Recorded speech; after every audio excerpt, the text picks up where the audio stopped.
I'm Pat Cady, and I am the president of Aerosol Devices, and it's my pleasure to be speaking today with Dr. Nobuhiko Fukushima, who is currently the Chief Technology Officer for the Canamex Group in Japan. And Dr. Fukushima and I have known each other for a very, very long time, since about 1978, when we both started working for instrumentation companies. I was with TSI, and he's been with Canamex. And we worked together for a short period of time on a project together. So it's my pleasure today to be able to learn more about his history in aerosol instrumentation. So, Dr. Fukushima, please begin by telling us how it is that you became an aerosol scientist. Yes, and I graduated University of Kanazawa under the instruction of the aerosol measurement at Kanazawa at the fourth year's graduation. So I entered the Professor Emi's lab. Just we started the subject of the filtration testing to evaluate the high efficiency particulate filters. So this is just the start. Okay. And what other factors contributed to your decision to become an aerosol scientist? To enter the Canamex is the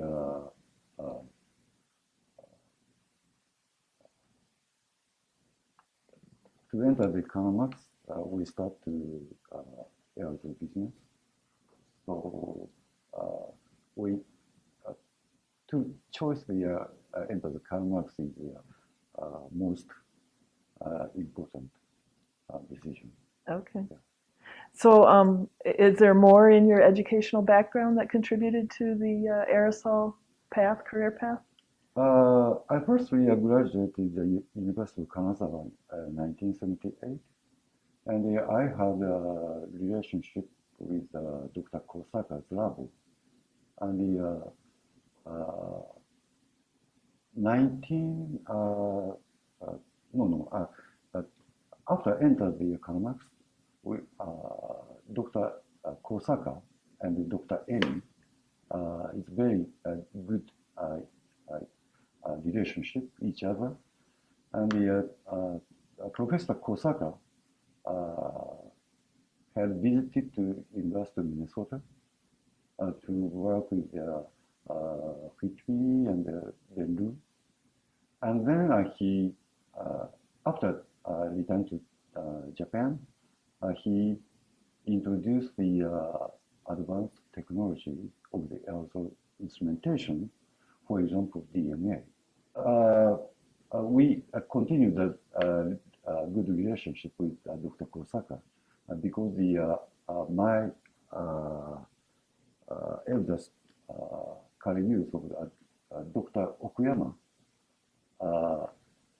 also joined at the University of Osaka Prefecture. So I had a route to contact to them, and after 2 years working with the lab, so Professor Kosaka recommended to enter to try to have a doctoral course. So we had a PhD in 1995. Okay. So which of the aerosol scientists that you have interacted with are the most important in your early career? Which ones influenced you the most in your early career? Influenced person? The mentors, your mentors? Oh, yes. As I already talked about this, Professor Emi is the first mentor for me to introduce the aerosol basics and filtration theory. And he has a good and a good character and a very funny person. Mm. And he has always take care for the graduate students from the EMIS lab. Okay. And the second person is Professor Kosaka, and because he introduced to the new technologies, very very close to the TSI instrument. And as you know, we have decided to develop the mixing CPC with his lab. So I think for my career, Professor Kosaka is Amy is the first person, and the totally I think Professor Kosaka's relationship is most important for me. And it's in his relationship was important because of what reason? I'm very I'd like to take information from someone, but the Dr. Kosaka is very close to Dr. Amy, so I am very eager to have information technologies. So we, for example, holiday on Saturday. Sometimes I drove to the University of Osaka Prefecture to have a time with Professor Okuyama and Kosaka because to have information. And for example, he gave me the papers. For example, I clearly remember that the Dr. Stoltenberg's paper, he made a copy and to give me. So at that time, I was very, very excited to learn about the technologies. Okay. So tell me a little bit about your career path. You mentioned that you started with Canamax, and so if you could just talk a little bit about your timeline and how your career has evolved. Yes, I entered the Canamax 1978, and the 1984. Dr. Okuyama, Professor Kosaka had invented the new technology of mixing CPC, and he would like to develop by TSI first. But my company decided to develop by Canamax, and to talk with the Mr. Gilio and no. At that time, TSI is also developed the clean room monitoring system. So we decided to develop each other, and the Carmax developed to mixing CPC, and the TSI have decided to develop the monitoring system itself and the optical laser particle counter. Okay, and so there's other significant aerosol instrument developments that you've been involved in. If you could talk a little bit about that, some of the pioneering instrumentation for the aerosol community. Yes, and the over 20 years ago, I had a chance to develop the aerosol particle mass spectrometer, classifiers. So this is the historical story about to why the reason that Karl Marx has developed. Dr. Ihara, who is the AIST, stayed at the NIST. So at that time, I had a chance to come to TSI, and after the week, on the weekend of the tour, I visited to Washington to meet with Dr. Ihara, and I stayed 2 nights at his apartment. So at the apartment, he recommended to his idea to classify the particles method. So he's thinking that he developed the particle standards at the Japanese side. So during he's staying at the NIST and to develop the particle standards. But at that time, NIST has studied about using a DMA. So as you know, DMA has uncertainty. For example, slip correction factors included into the DMA's mobility diameter. But he's thinking that the particles classified by mass doesn't include this kind of uncertainty. So he had developed the particle standards by mass. So he asked me that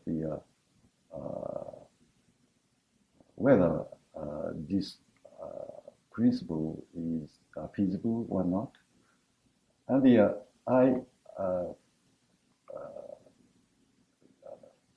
answered to just to start to develop each other. So we had he made a sketch of the prototype, first prototype. So I take the sketch and to develop to the mechanical drawings. So after he returned to Japan, we prepared the first prototype of the APM. And firstly, he didn't whether this APM is operated properly or not, but he found that this method is preferable and very feasible to classify particles. So we had developed several generations of the APM. So now we handle the small APM. So you've been able to be a part of the development of two significant contributions to aerosol measurement. Are there others in your history, or how has your career taken you today?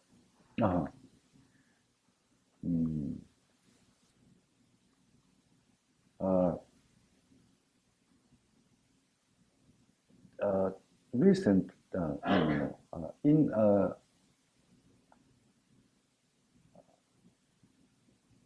I have developed some instruments except the APM and CPC.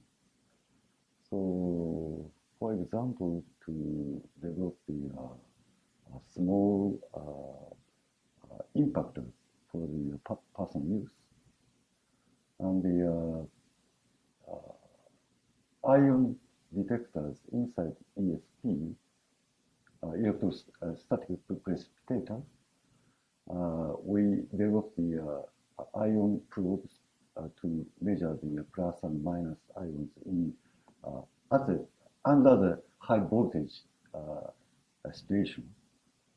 And we chose the very new method to supply the power because under the high voltage condition. So we select the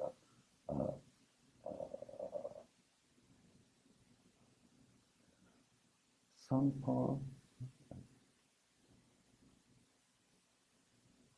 sunlight generation of the power. Solar? Solar, yeah.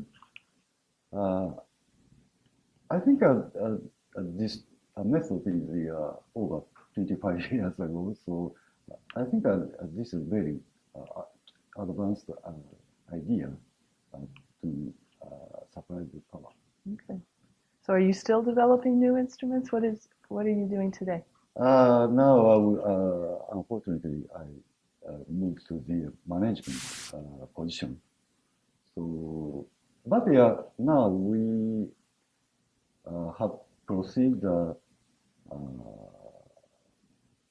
innovation, open innovation scheme with the some Japanese professors and also in the States researchers. Okay. Several projects are ongoing. So with the mixing CPC and the aerosol particle mass analyzer in particular, what do you think they contributed the most to aerosol scientists, and what types of applications did they make the most impact? Yes, for the mixing CPC,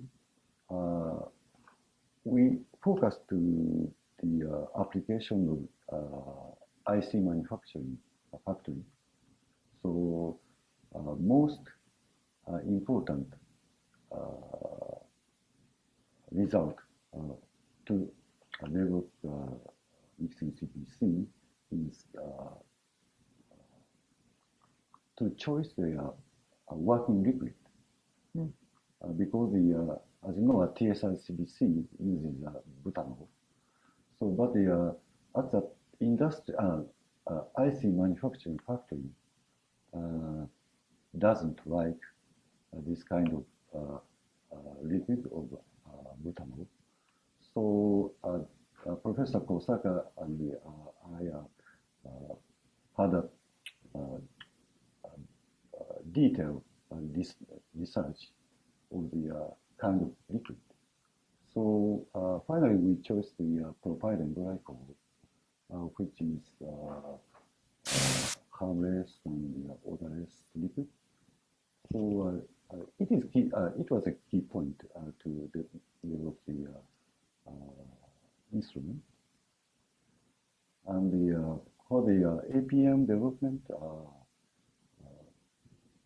at the first stage, we easy to develop the prototype, but there are another important problem that at some condition, the particles couldn't classify the APM. So, for example, to